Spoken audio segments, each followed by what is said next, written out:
Israel marah, trio Eropa akui negara Palestina, tarik dubes dari Irlandia, Spanyol, dan Norwegia.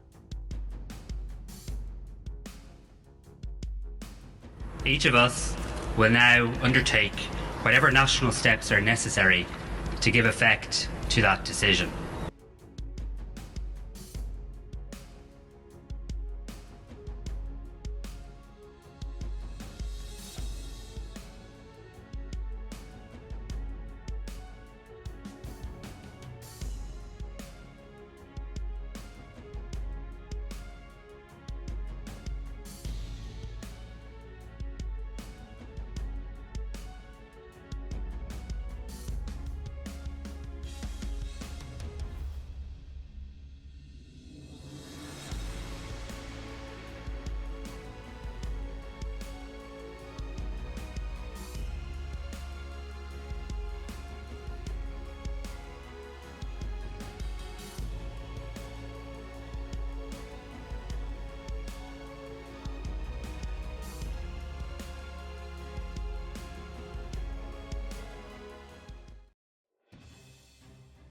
Pemerintah Zionis Israel marah atas keputusan trio Eropa, Irlandia, Spanyol, dan Norwegia mengakui negara Palestina yang merdeka mulai 28 Mei 2024.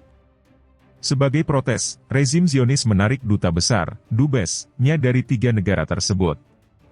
Kami tidak akan menyetujui hal ini, kesal Perdana Menteri, PM, Israel Benyamin Netanyahu, seperti dikutip Jerusalem Post, Kamis, 23 Mei 2024. Kejahatan ini tidak dapat diberikan kepada sebuah negara, lanjut Netanyahu dalam pesan video yang dikeluarkan beberapa jam setelah pemimpin dari trio Eropa tersebut mengeluarkan pesan terkoordinasi yang mendukung negara Palestina dengan pengakuan resmi mulai berlaku pada 28 Mei 2024. Pemimpin trio Eropa tersebut berpendapat bahwa langkah seperti itu diperlukan, mengingat tidak adanya proses perdamaian dan mengingat penderitaan rakyat Palestina dalam Perang Gaza. Perdana Menteri Irlandia Simon Harris mengatakan, Hamas bukanlah rakyat Palestina. Keputusan hari ini untuk mengakui Palestina diambil untuk membantu menciptakan masa depan yang damai.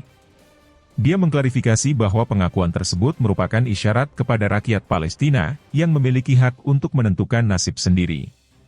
Keputusan ini diambil untuk mendukung solusi dua negara, yang merupakan satu-satunya cara untuk menghentikan siklus kekerasan yang terjadi selama beberapa generasi, ujarnya.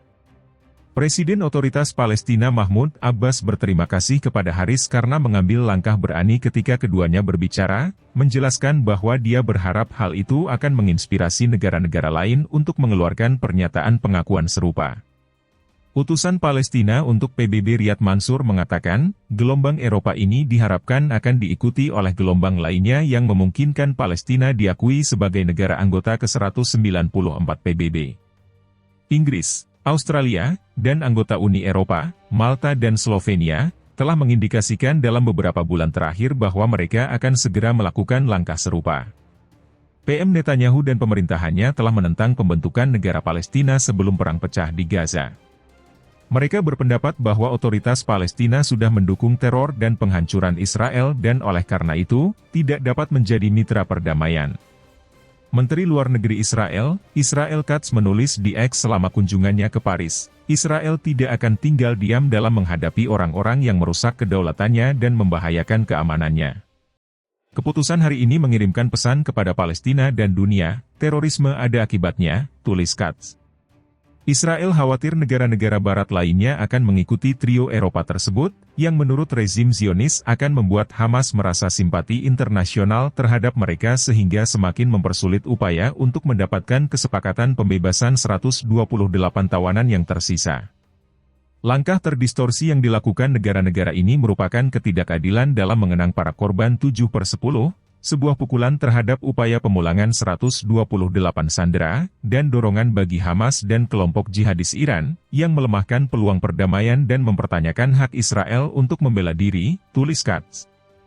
Duta Besar Irlandia, Spanyol, dan Norwegia akan dipanggil ke Kementerian Luar Negeri Israel pada hari Kamis untuk mendapatkan teguran keras.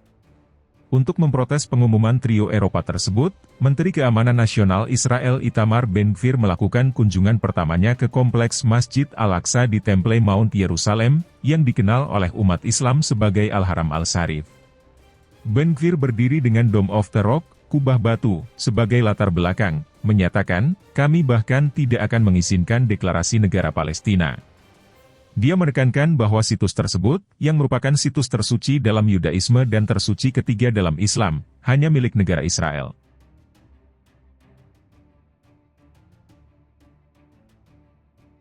Terbongkar. Kematian Raisi disebut menu Iran sebagai daftar hitam kejahatan Amerika Serikat pada rakyat Iran. Mantan Menteri Luar Negeri Iran Mohammad Javad Zarif menyalahkan Amerika Serikat atas kecelakaan helikopter yang menyebabkan tewasnya Presiden Ebrahim Raisi dan beberapa pejabat tinggi pemerintah Iran. Kepada televisi pemerintah pada Senin 20 Mei, Zarif mengatakan sanksi sepihak yang dikenakan Washington terhadap Teheran berdampak buruk pada industri penerbangan sipil Iran. Dia juga menyebut AS telah melarang penjualan suku cadang pesawat di Iran. Ini akan masuk dalam daftar hitam kejahatan AS terhadap rakyat Iran, kata Zarif. Iran pada Selasa akan menyelenggarakan prosesi pemakaman bagi Presiden Raisi, Menlu Hossein Amir Abdollahian, dan para pejabat tinggi lainnya yang tewas dalam kecelakaan helikopter itu. Setelah operasi pencarian sepanjang malam terhambat oleh cuaca buruk, Raisi, Amir Abdollahian, dan para pejabat tinggi pada Senin pagi dinyatakan meninggal. Puluhan tim penyelamat darurat dikirim ke daerah pegunungan di Provinsi Azerbaijan Timur di barat laut Iran, tempat kecelakaan itu terjadi pada Minggu 19 Mei sore. Menurut konstitusi Iran, Wakil Presiden pertama Mohammad Mohber akan mengambil alih kekuasaan kepresidenan, dan pemilihan umum akan diadakan dalam waktu 50 hari.